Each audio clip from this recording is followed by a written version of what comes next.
मेरठ के शास्त्री नगर स्थित central market में मकान और दुकानों को बचाने की मांग को लेकर व्यापारियों ने आंदोलन तेज करने का ऐलान किया है।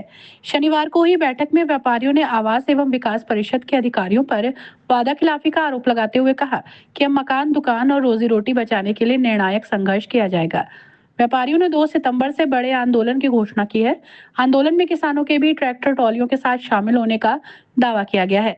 व्यापारियों का कहना है कि आंदोलन किसी राजनीतिक दल, विधायक या मंत्री के खिलाफ नहीं, बल्कि उनके मकान, दुकान और व्यापार और अधिकारों को बचाने के लिए है। किन मुद्दों को लेकर के आप एक साथ में हैं? हमारा सबसे पहला मुद्दा आज प्रेस कॉन्फ्रेंस करने का ये है, जो हमारा 20 तारीख में अभी एक आंदोलन हमें करना पड़ा था अधिकारियों की बदतमीजी की वजह से। जो अधिकारियों के सेंटेंस थे, जो अधिकारियों की विचारधारा थी, उसकी वजह से हमारे पूरे व्यापार संघ, IMA, डॉक्टर्स और स्कूल वाले सब ने हमने मिलकर एक बहुत बड़ा तो नहीं, लेकिन 10-12 घंटे में जितने लोग इकट्ठे हुए उतने लोगों ने आंदोलन करा। हमारे आंदोलन को जब सरकार में खबर पहुंची, प्रशासन में खबर पहुंची, तो जिम्मेदार अधिकारी हमारे बीच में आए। उन्होंने हमारे बीच में आकर के हमसे जो बात कही, हमने एक भी बात उनकी नहीं घेरी, क्योंकि हम लोग कानून के मानने वाले लोग हैं, हम लोग सारे राष्ट्रवादी लोग हैं, हम लोग सारे व्यापारी वर्ग में जितनी ईमानदारी होती है हमने उतनी ईमानदारी से बात करी। उन्होंने हमसे कहा कि हम 21 तारीख तक आपका कोई भी घर नहीं तोड़ेंगे, किसी भी घर पे सील नहीं लगाएंगे। हम उनकी इस बात को सुन करके हमने अपने लोगों को यही बात बताई कि हमें ये आश्वासन मिला है, तो हम सब ने सोचा हमारी जीत होगी। लेकिन उसके अगले दिन यही अधिकारी हमारे व्यापारियों को बुला करके उन्होंने देखा, जो व्यापारी हैं, व्यापारी अपने आप में एक सीधा सच्चा इंसान होता है, उसको वहां बुला के धमकाने का काम करा। उससे ये कहने लगे कि या तो अपने आप तोड़ लो या हम तोड़ देंगे। और एक अधिकारी ने कहा हम 2 घंटे में सारे कॉम्प्लेक्सों को उजाड़ देंगे, हमारे पास बहुत बुलडोजर। तो मैं आज प्रेस कॉन्फ्रेंस सारे व्यापारियों के साथ बात करके, कल सारे स्कूल वाले, सारे IMA के डॉक्टर, सारे मेरठ के जिम्मेदार साथी, पूरे मेरठ में सबको बात कर करके आज हमने इस बात का जवाब देने के लिए बैठे हैं। अगर तुम में ताकत है तो हमारा 2 घंटे में सारे बुलडोजर चला के उजाड़ के दिखाओ। इस बात का जवाब अब तक हम लोग बैठे रहे और तुम तोड़ते रहे, हमें सुप्रीम कोर्ट का आदेश बताते रहे, हम उसको सबको सहते रहे। इसलिए हमने ऐसी मेरठ की नंबर 1 मार्केट, जिससे मेरठ को, सरकार को भी नंबर 1 यहाँ से GST जाती है, ऐसे दिलों की धड़कन मेरठ के, उसको आपने तोड़ दिया। उनके लोग 1 महीने से रो रहे हैं, भिगो रहे हैं। ये महिलाएं जिनके घर छोटे छोटे मकान हैं, वे रो रही हैं, कोई सुनने को तैयार नहीं। बस एक ही सेंटेंस है कि सुप्रीम कोर्ट का ऑर्डर है। हम उस सुप्रीम कोर्ट के ऑर्डर में 2 बात आपसे कहनी चाहेंगे कि CGI ने की पीठ ने जो आदेश दिया, उस आदेश में उन्होंने सरकार को लिखा है पूरा साफ साफ, सरकार नई नीति बनाए। सुप्रीम कोर्ट का ये भी सेंटेंस लिखा है कि सुप्रीम कोर्ट का किसी का घर उजाड़ने का मतलब नहीं है, किसी को बेघर करने का मतलब नहीं है। सुप्रीम कोर्ट ने अपने आदेश में यह भी लिखा है कि किसी का घर उजाड़ने से पहले उसको घर की व्यवस्था करना भी सरकार का काम है। आज हम यही बात कह रहे हैं कि जब सुप्रीम कोर्ट का आदेश से हमारी सारी बिल्डिंगों को ध्वस्त कर देते हो, हमारे सारे मकानों को ध्वस्त कर देते हो, दुकानों को ध्वस्त करते हो, आज सुप्रीम कोर्ट का आदेश सरकार के लिए है, इसे आप क्यों नहीं अनुपालन कर रहे? आप इसे क्यों नहीं समझ रहे? सरकार इसे चाहा तो तुरंत आदेश दे अपने अधिकारियों को कि इन सभी के घर को व्यवस्था करे, जो नई नीति बनाई है 2025 में उसको लागू करे। और सुप्रीम कोर्ट ने यह किसी भी सेंटेंस में नहीं कहा कि सबको तुम्हें तोड़ के ध्वस्त करनी है। सुप्रीम कोर्ट के जो आदेश जो कौन से थे पहले वाले, पहले वाले डबल 14 जुलाई के जो आदेश थे उसमें कहा गया था, लेकिन उसकी बड़ी बेंच ने भी आदेश आया, उससे भी कोई पढ़ेगा? पहली ब्रांच के आदेश को आप पढ़ रहे हो? आपने पढ़ा वो आदेश? हाँ मैं पढ़ा, प्लीज एक मिनट थोड़ा सा। हमने पढ़ा पहला आदेश, उस पहले आदेश में ध्वस्तीकरण के थे, लेकिन ये डबल बेंच, ये सीजीआई ने जो आदेश दिए हैं ये सबको सरकार से नीति बनाने के दिए हैं। सरकार की नीति किसी को याद नहीं आ रही, सबको मकान ढाने की याद आ रही है। आप किसी का मकान उजाड़ सकते हो, आप किसी को बेघर करने की प्लान बना सकते हो। भोपाल सरकार, मध्य प्रदेश सरकार ने यह नियम लागू नहीं करा। मध्य प्रदेश सरकार में क्या हुआ, जनता सड़कों पर आई तो सरकार को याद आया, वहां पूरा नियम लागू कर दिया, सबकी दुकानें खोल दी।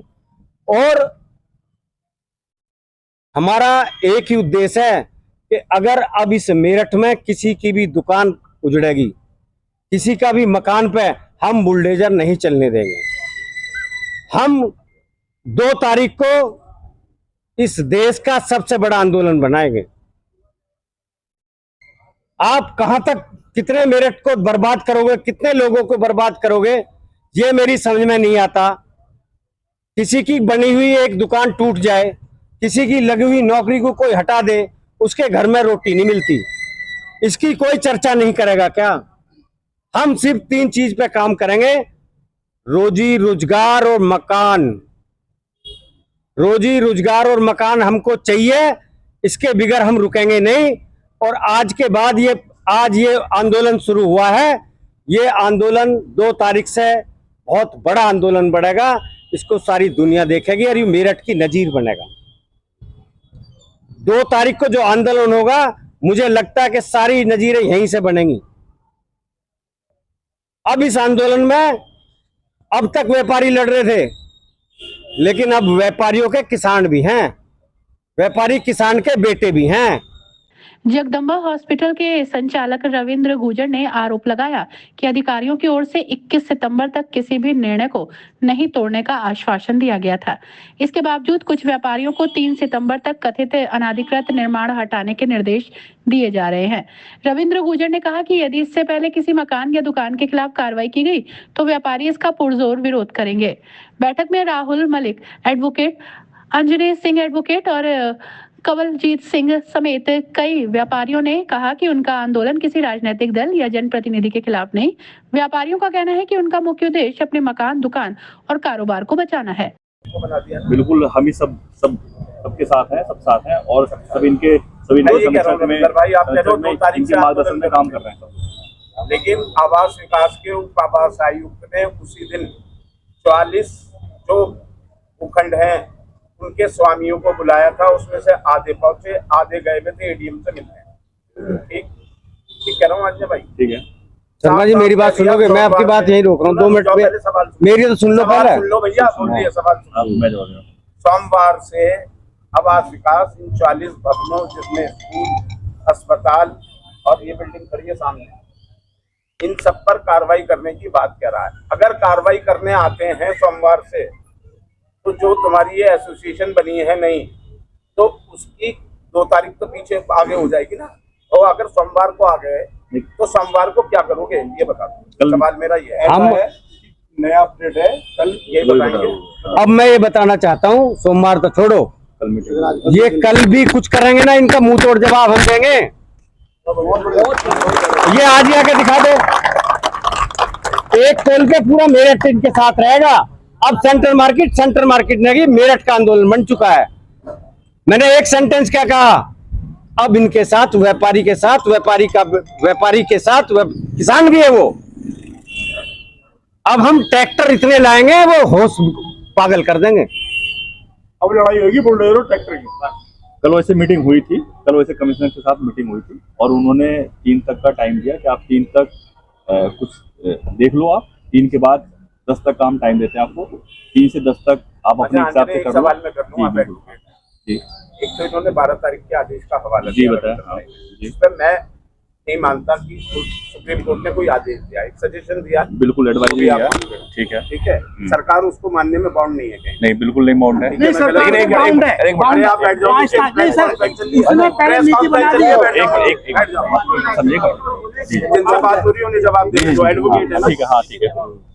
उत्तेजना से सुप्रीम नहीं नहीं, कोर्ट हाँ की हाँ, कार्रवाई सही काम बात नहीं सही चलती। बात सही बात सही बात, हाँ जी पता है ना। तो वो 12 तारीख का आदेश तो नहीं होता। जे पारसारथी और उनके साथी जो बेंच ने कहा था 44 लैंड के बारे में कह रहा हूँ। ठीक है। बाकी मैं इनको जो 21 सितंबर तक की मोहलत मिल गई उससे नहीं आ रहा हूँ। नहीं नहीं, मैं उसी बात कर ठीक रहा है ना, हूँ आपको। तो आपकी भी उसमें प्रॉपर्टी है, जो 44 भूखंड है उसमें आपकी भी प्रॉपर्टी है, बिल्कुल सही बात, राहुल मलिक की भी प्रॉपर्टी बिल्कुल है। तो अब आपका जो एसोसिएशन, मेरा सवाल ये है कि सुप्रीम कोर्ट के उस आदेश को लागू नहीं करने देंगे अब आप लोग, ये आप लोगों का कहना है। अभी बोलिए नहीं, आपको बताना चाहता हूँ डिटेल में। अब आप जब सुप्रीम कोर्ट का ही आदेश, डबल बेंच का आदेश था पहले कि इनको तोड़ दिया जाए या जो भी व्हाटएवर, इन्होंने माना और हम सबने भी उसका सर झुका के सम्मान किया। ठीक है। अब जो हायर बेंच है, पहले सुप्रीम कोर्ट की जब ये नीति लाया था, आपको पता होगा, तो इन्होंने कहा था सुप्रीम कोर्ट की नीति लागू नहीं करने दे रही है, कोई भी सुप्रीम कोर्ट नीति लागू करने के लिए हमें मना कर रही है। कंपाउंडिंग के लिए जैसे पालीवाल जी ने मना कर दिया था, तो 14 तारीख को कंपाउंडिंग लागू नहीं होगी, तो उसलिए हम जनहित याचिका में, जैसे बहुत लोग कंफ्यूजन है कि जनहित याचिका PIL में कि भाई सेंट्रल मार्केट का मैटर नहीं था, आपको भी पता है कि हम एक छोटे से मुद्दे को लेकर नहीं जा सकते, इसलिए पूरे हिंदुस्तान के मुद्दे को और एक NGO के थ्रू गए थे, जो आपको पता है, जो जिसको अथॉराइज सिग्नेटरी थे हमारे संजीव मित्तल जी, वो भी हमारे व्यापारी भाई हैं, वो चूंकि अदर थे तो उन्होंने पूरे हिंदुस्तान का मैटर लेके, उसमें चाहे हमारे EWS LIG हो, चाहे जो भी मकान हो, व्यापार हो, सबको लेके हम गए थे। ठीक है। अब उस आदेश में आपको पता है कि हमने मांग किया था कि पूरे भारत में एक समान नीति लाई जाए और एक कमेटी बना के इस पे बैठाई जाए, लेकिन उन्होंने कहा कि पूरे हिंदुस्तान में चूंकि अलग अलग स्टेट है, हर स्टेट का अलग अलग अपना भू स्ट्रक्चर है, सिनारियो है, FR है, अलग अलग चीजें हैं, तो इसलिए स्टेट को उन्होंने सिर्फ एक एडवाइजरी, बिल्कुल सही बात है आपका कि आदेश नहीं दिया, उन्होंने एडवाइजरी दी। एडवाइजरी और सुप्रीम कोर्ट की गाइडलाइंस, एडवाइजरी भी अपने आप में बहुत ही निर्णायक महत्वपूर्ण होती है। सरकार चाहे, हमारी सरकार है, हमारे योगी जी, मोदी जी, सब हमारी सरकार है ना। अभी अगर आप देखा जाए, सरकार बचाने के लिए है, सरकार तोड़ने के लिए, विध्वंस करने के लिए नहीं है। तो जब उस ऑर्डर को उन्होंने कहा था कि वो नीति नहीं मान रहे हैं, नीति अगर कुछ कह दिलाने के लिए, तो जब हमने आपकी सुप्रीयर बेंच, जो आपकी जस्टिस साहब की बेंच है, उन्होंने नीति लागू करने के लिए कह दिया, तो फिर प्रॉब्लम क्या है सरकार को नीति लागू करने में? वहीं सुदीप जैन ने 2 सितंबर के आंदोलन में बड़ी संख्या में लोगों के शामिल होने का दावा किया। उन्होंने कहा कि आंदोलन को लेकर तैयारियां शुरू कर दी गई हैं। 3 सितंबर से पहले आवास और विकास परिषद की टीम किसी मकान या दुकान के ध्वस्तीकरण के लिए पहुंचती है तो उसका विरोध किया जाएगा। व्यापारियों ने आंदोलन को व्यापक बनाने के लिए किसान संगठनों से भी संपर्क शुरू करने की बात कही। व्यापारियों ने सुप्रीम कोर्ट के आदेश और नई भवन निर्माण एवं विकास उपविधियों का हवाला देते हुए कहा कि उन्हें इन प्रावधानों के आधार पर राहत मिलने की उम्मीद है। अब सभी की नजरें 2 सितंबर को प्रस्तावित आंदोलन और आवास एवं विकास परिषद की अगली कार्रवाई पर टिकी है। अपनी राय हमें कमेंट बॉक्स में जरूर दें। ऐसे ही लेटेस्ट अपडेट्स के लिए हमारे चैनल रॉयल बुलेटिन को लाइक, शेयर और सब्सक्राइब करना ना भूलें।